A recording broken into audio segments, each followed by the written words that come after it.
Learning the Olympic lifts can be challenging, and if you don't have a coach, it can be even more challenging. So today we're going to be taking a look at some of the lifts that were sent in to us from Instagram. So with that being said, let's get into it. First, here we have Ethan Son 2. Let's take a look. I believe it's a clean. We got a power clean and... Okay, we got a complex, all right. Power clean, hip power clean. And jerk. And split jerk. I think we could spend some time working on that jerk here. It looked like he tried to re-rack that jerk and it did not go well. maybe there was an extra part of this complex that did not get completed. Yeah. All right, let's see what we got. Let's take a look at this clean from the floor. So start position wise, I think that he was almost in the right start position, like almost there. I think that these hips might be just a tad high. Or it could just be just a little bit of setting the back a little bit more. What do you think? Yeah, I think they're appropriately high. He just doesn't have a ton of back tension there, yeah. Yeah. Like he could just think about pushing his belly button forward and making his chest a little prouder in that start. Setting the back is super important so that you're powerful through the power position and putting a lot of impulse into the bar. You're seeing that arm bend? Yeah. Oh, and it's getting more as we're getting closer. Yeah, even from this like sideways angle, we can see his arms are really rowing it into the hip. Now, most lifters, you know, are not going to be able to get the clean into their hip. It's going to contact lower than that, while the snatch should almost always be in the hip. For him, it looks like what is actually happening here is the bar isn't moving back off the floor. It's rather moving like slightly forward as he's trying to round the knee. As a result of this, he starts trying to pull it back with the arms to keep himself more balanced. So instead, if we saw him push with the legs a little better off the floor, clearing the knees at the knee position, getting the bar in towards closer to him instead of bringing his body towards the bar, we would see a lot more effective power in the clean. Yeah, and you see from here, like, I mean, this is all hip extension. Yeah, and it's all kind of forward into the bar. He's not bringing it super close back into him. Yeah. Yeah, so that'd be some stuff to work on there for the clean. Let's take a look at this. Let's take a look at this jerk here. Yeah.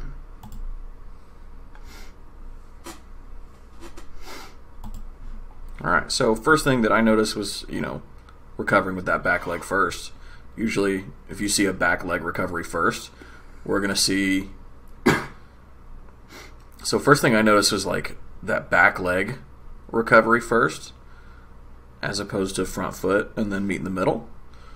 So if that happens, usually there's some issues with being forward in that split position. Let's take a look at this dip and drive though. So you kind of see his toes wiggling around before as he's moving into the dip. So it'd probably be a good idea to take a little bit of extra time and set yourself and be ready to go before you actually go. Yeah, let's see, because it looks like his weight just shifts forward as he's dipping. And this might be a result, we see those toes wiggling around. He might be trying to set his weight in his heel. Mm-hmm. It's a common cue I hear. I don't like it as much, because if you're setting the weight actually in your heel, you're just setting yourself up to rock forward to where it's supposed to be in the ball of your foot.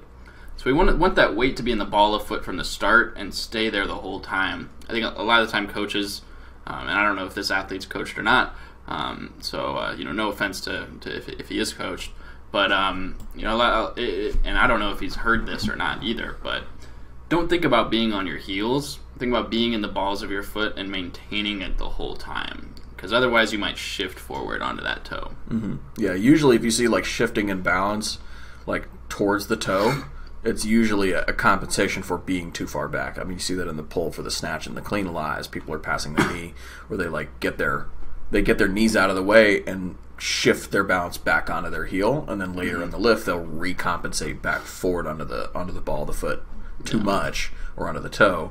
The same thing can happen here. If we're starting on the heels and then we dip, you can see exactly when he starts to change his balance right there and goes forward.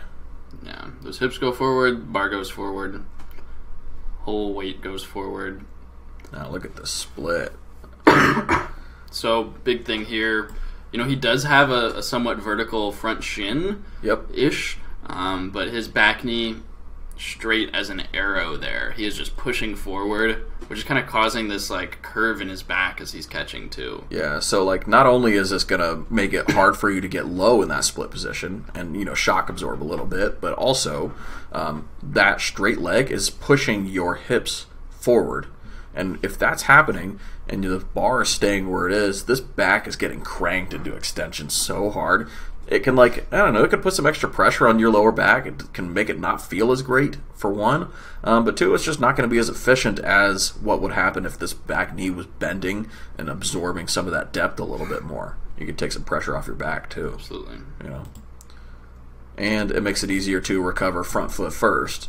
Now, front foot first recovery is ideal. It's what we want to help make sure that the bar itself doesn't move forward or backward as you're going into the recovery. And you see a lot of the time, like some people who are traditionally back foot first lifters in the jerk, they'll miss a lot of lifts after they catch it. Yeah. And that would be a horrible, terrible way to miss a lift in competition, is to actually catch the bar and then miss it in the recovery. Like, come on. Yeah. That sucks. So I would say work on the split position. You can do that with footwork drills. You can do that with just tons of repetition of practicing the movement. But the cue that could help with that is drive the knee down. Yeah, back knee down. Back knee down, drive the knee down, get low. Like that kind of stuff will help.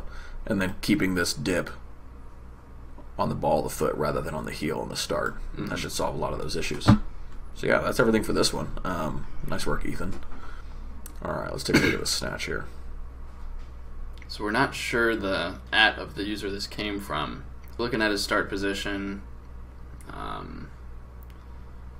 he's very abrupt off the floor. Yeah, and even if you look with how abrupt he is, he's taking a big breath.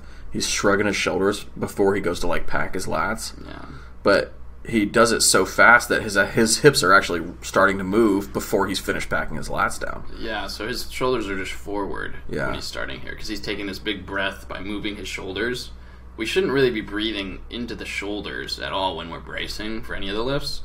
That movement should be happening around the stomach, pushing 360 degrees in all directions there. Not really happening in the shoulders. It shouldn't be it should be a filling up of the balloon of your abdomen where your stomach is. Exactly. 100%. And all of this to say that this leads to a very quick abrupt yank off the floor. Mm-hmm. Usually when there's a yank, that means that the body is moving faster than the barbell is, which means that your hips are going to end up rising too fast, more than likely, or faster than the bar is also moving. And anytime that I think about the lift, I want to try and make sure that there's no wasted effort. And if my body's moving without the bar coming with it, that's usually a bad sign. Yeah, for sure. What do you think about this around the knees? He's good kind of right at the knee, I think, but as soon as he gets above it, really, he starts to pull back. Let's look. Moving back behind the bar pretty hard. I mean, it could be a lot worse, but... Yeah, I mean, that's a good-looking position right there. Yeah, really good extension there. Super well under the toes. Extended at everything. Yeah, power position, not too bad. He's his heels are coming up just a little bit. But pretty good. And then I like this catch position. It's a strong looking. Oh, and then he loses it right as he hits the bottom. Yeah, that's kind of what I was talking about. The first thing I saw is that chest falling over. Yeah, it was that guy that was leaning forward pretty hard.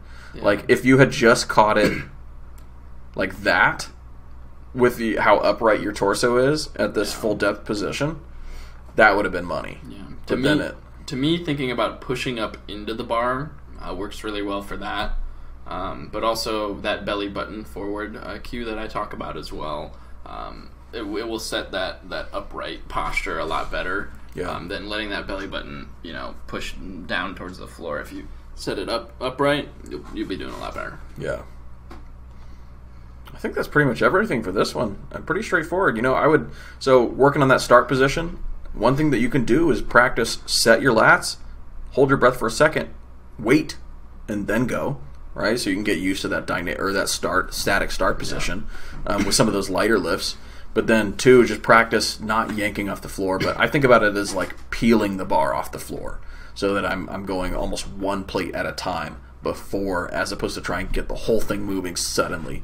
It's a good way to think about it. Like if you were to go and try and like push a car, how would you do that? You wouldn't have the car set in neutral, but stopped at a dead standstill, and then just try and run full force into the car. Yeah. You would want to like slowly start to get the car moving a little bit. Otherwise, you're just going to bounce off that car, bud. You know what I like for this as well is a floating snatch.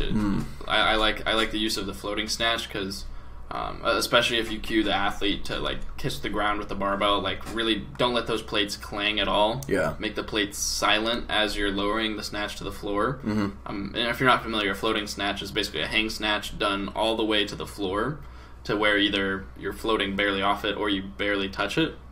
And that'll teach him what that tension feels like from the top down. Yeah. And then he'll be more easily able to find it when he is starting from dead stop off the floor. Yeah, and two ways that you can do that floating variation of the snatch. You can do it where you settle, and then the moment that you hit that position, you go up. Or you can do it where you pull up and then back down, kiss the ground, and hold that position for an extra second and then go. And you can really feel the amount of tension that you're going to have in your quads, especially. It's pretty impactful, I found. Yeah. Anything else for this one? Nope, he's looking good. Cool. Just a few little things. Yeah, and if this is you, tag yourself in the comments. We'll make sure to tag you. All right. So this next one is a clean from 012 with a lot of underscores in there. This is Nick is his name, yeah. Oh, Nick is his name. His name's not 012. Yeah. So I see him set up a little bit on his heels in that start of the clean. Yeah. There's only a few things in his clean. Let's look at the jerk. Oh yeah. Back foot. That back foot goes crazy. So a few things in the clean. Like let's go straight to his original. Well, and then we've got the roll away. Yeah. So he's not really setting himself to the bar. He's kind of trying to roll it in. Now you might say Lasha does the roll in, and I'll say you're not Lasha. And also, you're not as big as Lasha. Yeah. Like some of those like bigger guys, it's a little bit harder to take your it's a little bit harder to get into the position of that first pull while you're setting your hands. It just makes it easy. You kind of just it's hard to find that position. Yeah. But if you're not as big as Lasha, then you don't need to do that. A few other things I noticed in this start position as well is his arms are pretty well smushed against his thighs to start there. And if you are kind of an athlete that needs a wider stance with your feet, like Nick might be, it would make sense to move the arms out just a little bit more as well, so that you can have a more comfortable grip off the floor. But one thing I see him do is moving his arms in when he turns over, I believe, right? Let's watch. Yeah, so he's kind of like let's see it in full speed. Almost kind of like the Bulgarians a little bit. So yeah, we're seeing him kind of let go of the bar completely to move his arms in, because maybe this position feels stronger to him in the front squat because of a lack of ability to get the full hand around the bar and get the elbows up in the catch with the same grip. But I would really urge him to try and keep that grip through the clean and work on his rack mobility a little more. One exercise I like to use to reinforce that full grip, or at least palm grip. We don't want to see it right on the fingertips like that, if possible, but we want to see it like at least a little bit covered by the palm or by all fingers. So the exercise I use to kind of reinforce that, it's like a cluster. You might see that through CrossFit, but basically you do a clean and go straight from the clean into like a push press, essentially, with no pause. So so that kind of forces you to make sure that you keep your hands in the bar. Yeah, that's one thing I also do for athletes that have a pretty big bar crash, which he doesn't really have here, but something to keep in mind. Let me see this clean. Did he not? Yeah. Not too bad. It was pretty good. Yeah. Yeah. Let's see this jerk.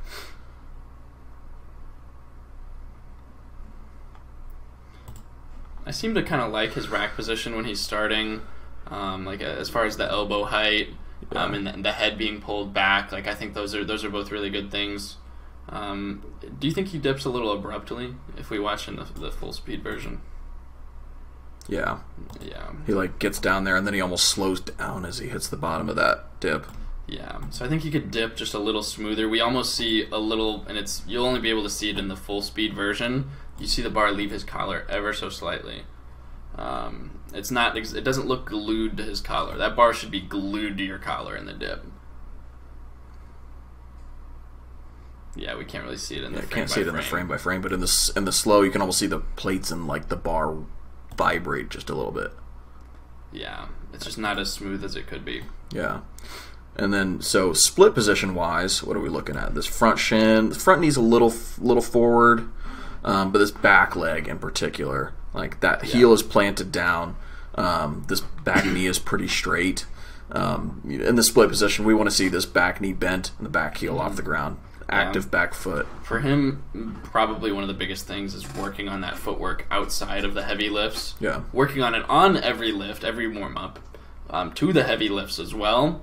But what's going to make a big difference is drilling that footwork. Where should that back foot be? Yeah. You should be able to do it at any moment. You know, you're in the kitchen, like, boom, you know, you're able to hit that back leg with the heel pointing out, pointing straight, not pointing in towards your body there, and up on the ball of your foot. Yeah, and with footwork stuff like that, like I like to think about this story that I think Norik Vardanian told about his dad, who was one of the best weightlifters of all time, Yuri Vardanian. His dad, like if they went out to dinner and they passed a mirror, his dad would like practice the pull of the snatch, and he was already a world record holder at the time.